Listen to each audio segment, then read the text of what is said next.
Hello everyone and नमस्ते। आप सभी का एक बार फिर से स्वागत है मेरे यूट्यूब चैनल रूहानी किस्से में।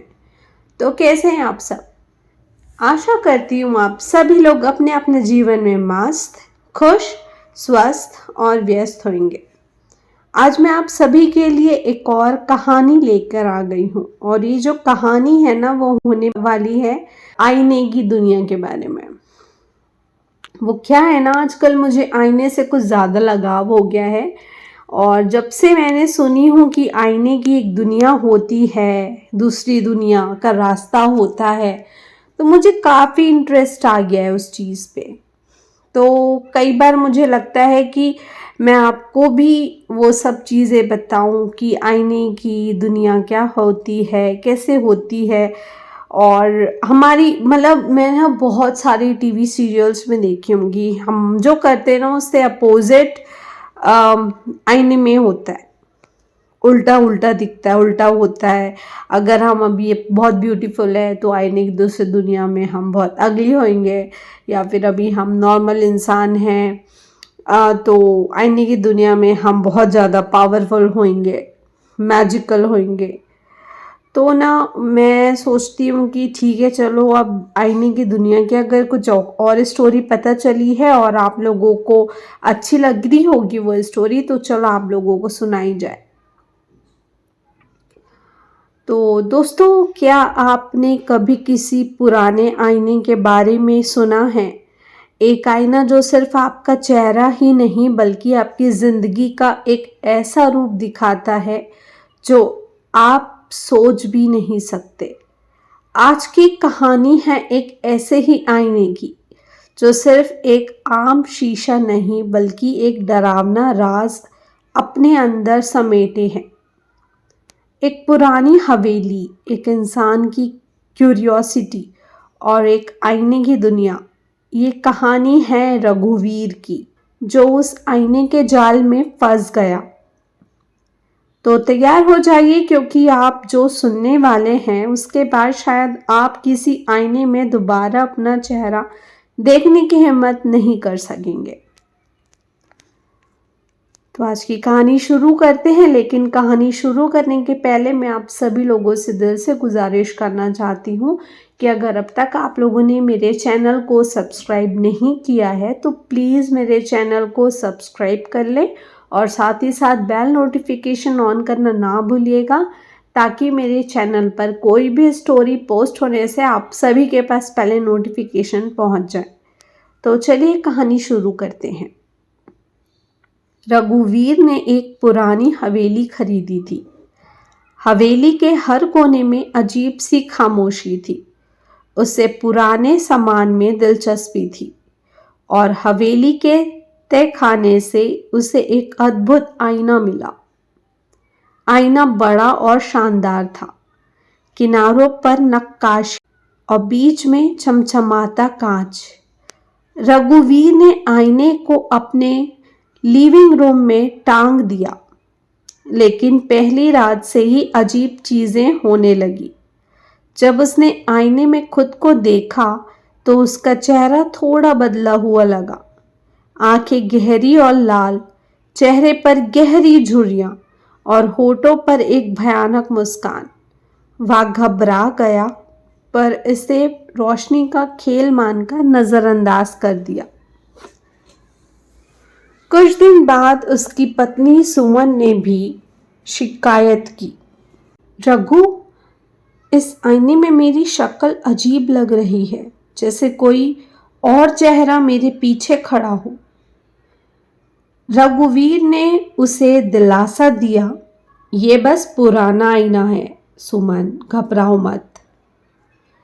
लेकिन धीरे धीरे सुमन का चेहरा भी बदलने लगा। उसकी आंखों के नीचे काले घेरे और होठों पर एक अजीब सी टेढ़ी मुस्कान उभर आई। एक रात रघुवीर ने सोने से पहले आईने में खुद को गौर से देखा। अचानक उसकी परछाई ने मुस्कुराना शुरू कर दिया, लेकिन ये मुस्कान उसकी नहीं थी। परछाई ने उसकी आंखों में घूरते हुए कहा, अब तुम्हारा वक्त खत्म होने वाला है। रघुवीर डर से कांप उठा। वह आईने को हटाना चाहता था, लेकिन जैसे ही उसने आईने को छूने की कोशिश की, उसे लगा कि आईना चल रहा है। अगली सुबह रघुवीर के पड़ोसी रमेश ने उसे देखा तो चौंक गया। रघु भाई, तुम ठीक हो? तुम्हारा चेहरा अजीब लग रहा है। रघुवीर ने आईने में देखा। अब उसका चेहरा पूरी तरह बदल चुका था। आंखें खोखली, गाल अंदर धंसे हुए और होठों पर खून सना हुआ अलग लग रहा था। सुमन ने भी महसूस किया कि घर में अजीब चीजें हो रही है। दरवाजा अपने आप खुलता बंद होता और रात में किसी के हंसने की आवाजें सुनाई देती। सुमन ने गांव के पंडित जी को बुलाया। पंडित जी ने आईने को देखते ही कह दिया, ये आईना श्रापित है, इसमें फंसे हुए आत्माओं की दुनिया है। जो कोई इसमें झांकता है वह उनके वश में हो जाता है।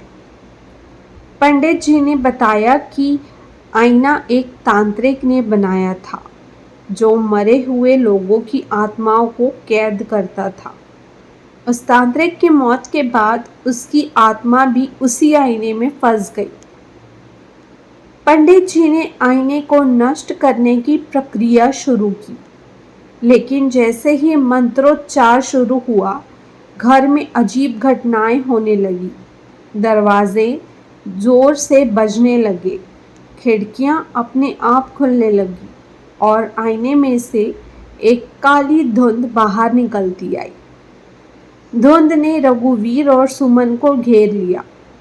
पंडित जी ने जल्दी से आग जलाकर आईने को उसमें फेंक दिया।